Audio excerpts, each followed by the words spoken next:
The documentary opens with the soft hum of an old VHS tape spinning. Grainy footage flickers across the screen. A school dance in 2008. Balloons, fairy lights, and laughter fill the hall as a young couple moves in slow motion. Ilara Whitcomb, radiant in a pale blue dress, leans against the shoulder of Thomas Hensley, the quiet boy who wrote her love letters every week. The narrator's voice carries the nostalgia of a town that once believed in happy endings. In the beginning, they were everything we wanted love to be. Loyal, inseparable, perfect. Intercut interviews follow. Former classmate smiles nervously under studio lights. They were like something out of a movie, she says. He worshipped her. She could make him do anything, really. Wedding footage flashes next. Ilara in lace, tears glinting in her eyes, Thomas mouthing, "I'll never leave you." The crowd cheers as confetti rains down, but the cheers fade into static. The color drains from the frame, leaving only the mechanical hum of the projector. The narrator returns, voice lower now. But what the camera never showed was what came after the wedding. The quiet corrections, the nervous laughter, the way his friends stopped calling. A second interview cuts in. His best man, Arthur. His expression tightens. He stopped turning up to football. Said Ilara didn't like him drinking. Said she worried when he went out. It sounded like care at first. Then it didn't. The screen freezes on their wedding photograph. The static deepens, twisting her smile into something too still. The narrator speaks one last time, quiet, deliberate. It wasn't love that kept them together. It was control.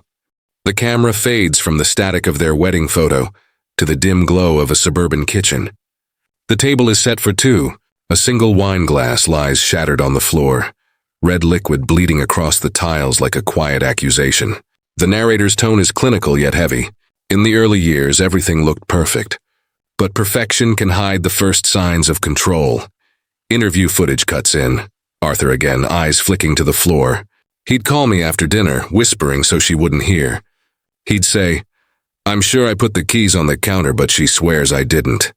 It was small stuff at first. A wallet, a phone, a sentence he never said. A reenactment plays, Thomas searching drawers.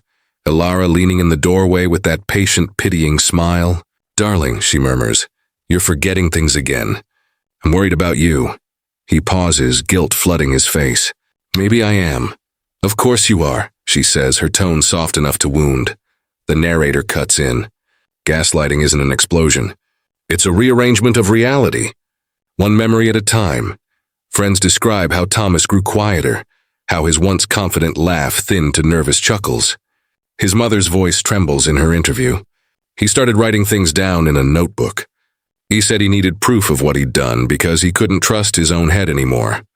A close-up shows that same notebook. Pages filled with apologies, each signed with shaky handwriting. The music tightens. Strings scraping beneath the narrator's final line. Gaslighting isn't loud. It whispers until you forget who you are.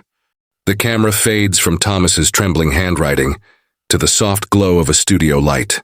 Ilara sits across from the interviewer, her hair perfectly arranged, eyes glistening just enough to invite sympathy. Tissue rests untouched on the table. "I did everything I could for him," she says quietly. Thomas was distant. He'd forget where he'd been. "Sometimes I thought he was frightened of me." The narrator's voice enters with cool precision. Her performance was flawless. Gentle, sorrowful, measured. The tone of a woman too kind to be accused of cruelty. Cut to the split screen. On one side, Ilara's serene expression under the soft light of the interview. On the other, Thomas pacing a dimly lit room, voice breaking as he speaks into his phone recorder. She says I called her names. I don't remember saying anything. Maybe I did. Maybe I'm losing it. The footage jumps and text messages on a cracked phone screen. "You embarrassed me again tonight," she wrote. "I can't keep loving someone who lies." The next message, "Forget it. I forgive you." The narrator cuts through the silence. Every message, every call, every apology served the same purpose: to distort, to rewrite, to erase. Another voice joins the sequence, a digital forensics expert. Half his voicemails were deleted from her phone, and yet her call logs were spotless. She controlled not only the argument, but the evidence of it. The screen fades to a torn photograph, her face untouched, his side burned into black ash. The narrator's tone lowers into something chilling. If you tell a lie long enough, it becomes your reality. The torn photograph dissolves into the silhouette of a quiet house at dusk. Curtains are drawn tight. Only one light flickers in an upstairs window. The narrator's voice returns, colder now. Control doesn't always come in the form of violence. Sometimes it sounds like concern. Ilara's voice echoes in a recorded phone call. You don't have to keep working yourself to death, Thomas. I miss you when you're gone. Stay home with me. Just for a while. The next cut is an interview with Thomas's sister, Marianne. Her hands tremble as she clutches a mug. He left his job a month later. Said it was for his marriage. But once he stopped working, she stopped letting him out. Every time I called, she'd answer and say he was resting. Cinematic reenactments follow. Thomas watering the garden, staring through the window as neighbors walk by. Ilara watching from the doorway, her expression unreadable. The phone vibrates on the counter, unanswered until it stops. The narrator speaks over the soft hum of the refrigerator. She made herself his entire world, and then she turned that world against him. A chilling snippet plays next, one of his private voice memos. His whisper is barely audible. I'm trying to be better. She says I make her sad. I don't know what I've done. Back in the interview, Marianne's voice cracks. He sounded smaller every time I spoke to him, like he was apologizing for existing. The final shot lingers on the darkened house. Only one room glows now, the kitchen, where Ilara's shadow moves behind the curtain. The narrator's tone sharpens. By the time he realized he was a prisoner, it was already too late. The flickering kitchen light fades into new footage. Police recordings from a neighborhood barbecue, just 3 weeks before everything collapsed. Children's laughter mingles with the sound of clinking glasses. The camera pans to Ilara, radiant beneath the garden's string lights, laughing with the neighbors as if her world is flawless. Thomas stands beside her, shoulders drawn, holding an untouched drink. The narrator cuts in, his tone dispassionate but heavy. In public, she was the charming wife. He was the quiet husband who smiled when spoken to. But the cracks were already forming. A neighbor, Mrs. Draycott, speaks from behind a blurred screen. She had this way of making him look foolish. Said things like, "Oh, Thomas can't cook without setting the oven alight." Everyone laughed, even him. But I saw his face after she turned away. He looked like someone who'd forgotten how to breathe. The screen shifts to slow motion. Ilara's wine glass tips, crimson spilling across white fabric. The narrator's voice fades over the image. Every smile hid a punishment waiting for home. Later that night, a neighbor's 9999 call plays through static. The operator's voice is calm. "You heard shouting?" "Yes," Mrs. Draycott replies. Glass breaking. A door slammed. Then nothing. The music drops into an unnerving silence. A door creaks open in the reenactment, revealing only a dark hallway. An investigator's voice overlays the shot. It's unclear if this was the first time he tried to leave.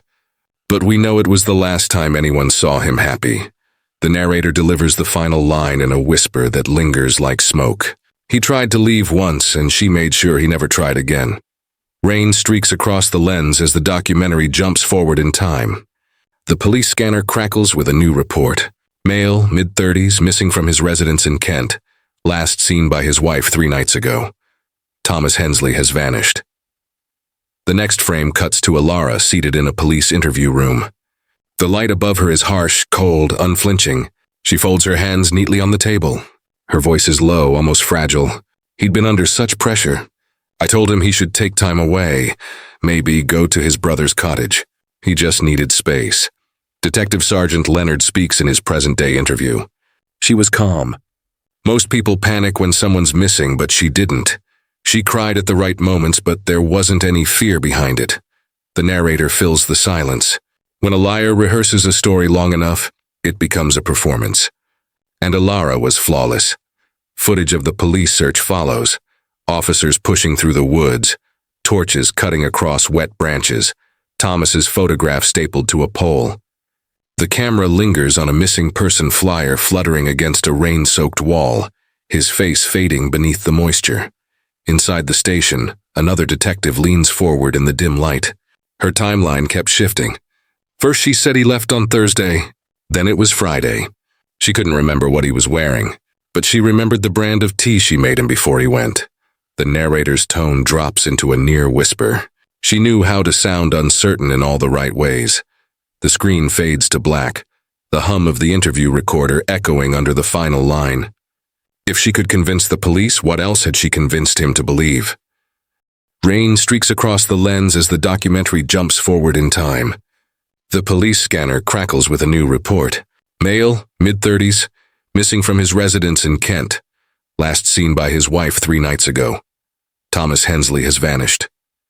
The next frame cuts to Alara seated in a police interview room. The light above her is harsh, cold, unflinching. She folds her hands neatly on the table. Her voice is low, almost fragile. He'd been under such pressure. I told him he should take time away, maybe go to his brother's cottage. He just needed space. Detective Sergeant Leonard speaks in his present-day interview. She was calm. Most people panic when someone's missing, but she didn't. She cried at the right moments, but there wasn't any fear behind it. The narrator fills the silence. When a liar rehearses a story long enough, it becomes a performance. And Alara was flawless. Footage of the police search follows. Officers pushing through the woods, torches cutting across wet branches, Thomas's photograph stapled to a pole. The camera lingers on a missing person flyer fluttering against a rain-soaked wall, his face fading beneath the moisture. Inside the station, another detective leans forward in the dim light. Her timeline kept shifting. First she said he left on Thursday. Then it was Friday. She couldn't remember what he was wearing, but she remembered the brand of tea she made him before he went. The narrator's tone drops into a near whisper. She knew how to sound uncertain in all the right ways. The screen fades to black, the hum of the interview recorder echoing under the final line. If she could convince the police, what else had she convinced him to believe? The police interview room fades into darkness. Only the hum of a desk lamp remains as Detective Sergeant Leonard opens a small evidence bag. Inside lies a cracked iPhone, its case scorched along one edge. The narrator's tone turns hushed. 3 days after Thomas's disappearance, officers recovered his phone from the back seat of his abandoned car. What they found inside changed everything. The screen fills with the close-up of the device as the voice memo begins to play. The room fills with the faint tremor of his voice. If someone finds this, I need you to know I didn't leave because I wanted to. I left because she made me believe I should. His breathing quickens. She stands by the bed at night, whispering that no one else will ever love me. Sometimes I wake up and she's there, watching, smiling. I think she wants me gone. The narration fades beneath the sound of his cracking voice. For the first time, the world heard the version of events Alara never intended to escape the walls of their home. Cut to Marianne, his sister, listening through headphones in the interview chair. Her hands clutch the armrest. That's him. That's my brother's voice. You can hear it, the fear, the way he tries to stay calm. He was terrified of her. An analyst plays back the tape, isolating the faint background noises, the creak of floorboards, a woman's soft humming, and a whisper too quiet to identify. The narrator returns, voice barely above silence. It was proof that Thomas had begun to see her for what she was, and proof that she knew it. The audio ends mid-breath, replaced by the flat sound of static. The tape ended suddenly, but the nightmare didn't. The screen ignites with orange light. CCTV footage shows flames tearing through the small detached home in Surrey, smoke billowing into the night sky. A 911 recording cuts in.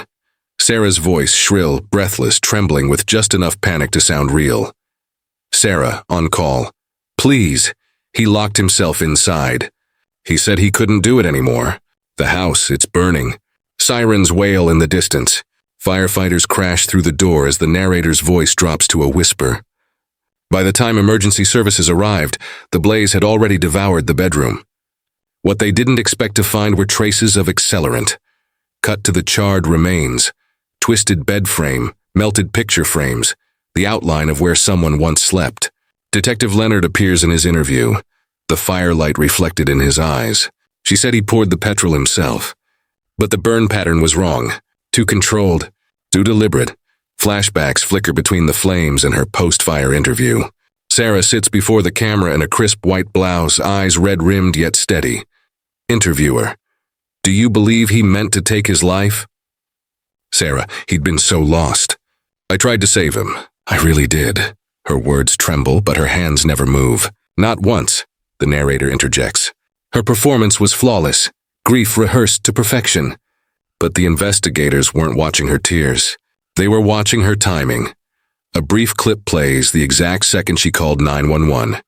8 minutes after the fire began, cut back to the smoldering ruin, smoke curling toward the moon. The flames took him, the narrator says, voice low. But they couldn't destroy what he left behind. The flicker of courtroom lights opens the scene. Sterile, white, almost clinical. The camera pans across Sarah, seated at the defendant's table, face serene beneath the pale glow. The narrator's tone sharpens. By the time the fire was out, the story was already written, and she made sure she was the author. Detective Leonard's voice takes over. We started digging. The life insurance policy, updated 2 months before the fire. Her signature on every form. Cut to the documents under an evidence lamp, ink slightly smudged by heat. Then, the interviews shift. Daniel's sister, Harriet, holds a soot-stained box. Her voice cracks. He used to write when he couldn't speak to us. Said it helped him make sense of her. She opens a scorched leather journal. The camera zooms in on shaky handwriting. She watches me when I sleep. Pages turn, each one darker than the last. Love dissolves into fear, devotion into survival. The final entry fills the screen. If something happens to me, it won't be an accident.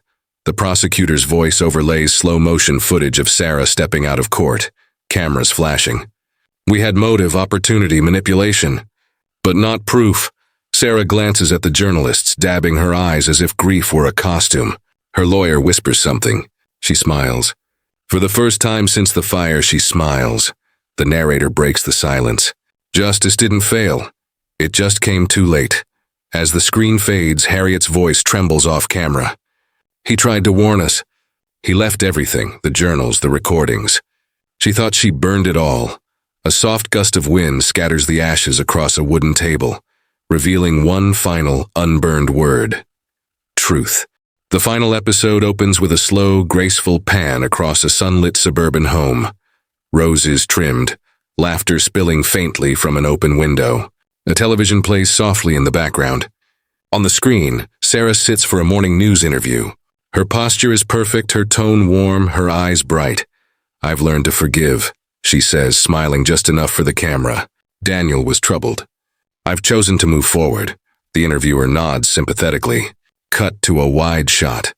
Her new husband, Arthur, hovering just off screen, polite, reserved, unaware of the quiet storm that lingers in her gaze. The documentary weaves between timelines. Her laughter fades under the echo of Daniel's trembling voice from the recovered recordings. She said no one else would understand me, that she was all I had. His tone grows weaker, swallowed by static. The visual cuts back to Sarah, that same smile frozen in time. A friend's voice overlays. She knows how to play grief. Every tear has a purpose. Then the music shifts, low strings, a haunting pulse. The camera lingers on the mantel in her living room. A photo of Daniel rests there, framed neatly beside a candle. The reflection from the window blurs his face, erasing him entirely. Narrator. Some killers don't need weapons. They just need someone who loves them enough to die trying to please them. As the documentary ends, the camera slowly pushes in on Sarah's face, her lips curving upward as the interviewer thanks her for sharing her story. But behind that smile, her eyes flicker, dark and unflinching. The screen fades to black as the narrator delivers the final line. To the world, she was a victim. To him, she was the crime. A faint sound plays over the credits, Daniel's last breath on the recovered tape.